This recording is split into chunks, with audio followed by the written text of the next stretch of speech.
बॉलीवुड के छोटे नवाब सैफ अली खान के साथ पेश आए एक पुराने वाकये का इंकशाफ हुआ है जब एक नाइट क्लब में उनकी पिटाई की गई थी। अदाकार ने एक पुराने इंटरव्यू में इस वाकये से मुतालिक इंकशाफ करते हुए बताया कि 1990 की दहाई में एक नाइट क्लब में उनका 2 आदमियों के साथ झगड़ा हो गया था।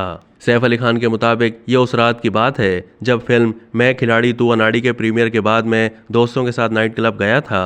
अदाकार ने वाकये की तफसीलात बताते हुए कहा कि वहां 2 लड़कियां मेरे पास आईं और अपने साथ डांस करने के लिए इसरार करती रहीं। सैफ अली खान ने मजीद बताया कि कुछ देर तक वो लड़कियां वहीं रहीं, लेकिन फिर मैंने इनकार करते हुए उन्हें कहा कि बराए मेहरबानी हमें अकेला छोड़ दें। अदाकार का कहना था कि दोनों लड़कियां वहां अपने बॉयफ्रेंड के साथ आई हुई थीं। मैंने उनके बॉयफ्रेंड से कहा कि हम इस वक्त किसी से बात नहीं करना चाहते, इनको समझाओ। सैफ अली खान के मुताबिक एक लड़की के बॉयफ्रेंड को उनकी ये बात पसंद नहीं आई और वो गुस्से से आग बबूला हो गया।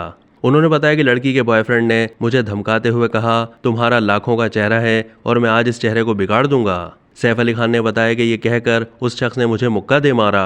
जब अदाकार से पूछा गया कि आपने इस वाकये के खिलाफ पुलिस में शिकायत दर्ज क्यों नहीं करवाई थी, उन्होंने इसका जवाब देते हुए कहा कि हमने इस वाकये की पुलिस में भी शिकायत इसलिए दर्ज नहीं करवाई क्योंकि इस तरह बिला वजह ये मेरे गैर ज़रूरी तशहीर का सबब बनता। अब तक के लिए इतना ही। मज़ीद मालूमात के लिए डेली जंग के यूट्यूब चैनल को सब्सक्राइब कीजिए।